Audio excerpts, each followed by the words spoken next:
Morning po. So magta-try po tayo ng watermelon, pakwan. Marami na po kasi akong nakitang request na ito no, sa comment section and at the same time sa messenger din po. So let's go.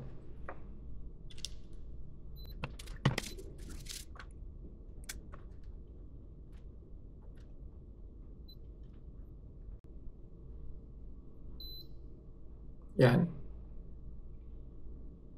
So 105 po yung baseline blood sugar po natin. So it says here sa pack 210 grams. So kalahati lang po yung kakainin ko rito. Hindi ko po siya uubusin lahat.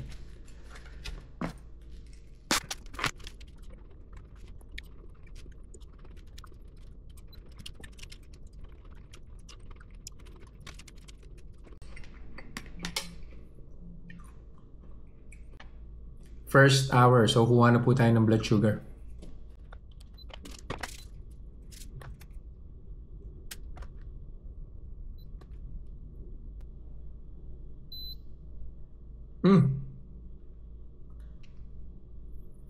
Interesting.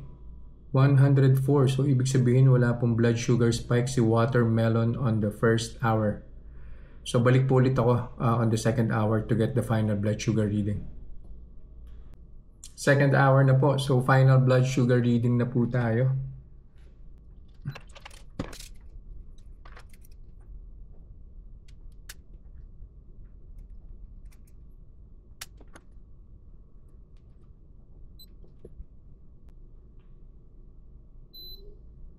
Ayan po. So, nag-start po tayo ng 105. First hour, 104. Now, it's down to 96. So, yun po yung final blood sugar reading po natin. No? So, well, based on this experiment, wala pong blood sugar spike si watermelon. But you need to remember na 100 grams lang po yung kinain ko. Yun lang po for today. Thank you and see you guys in the next vlog. Bye-bye.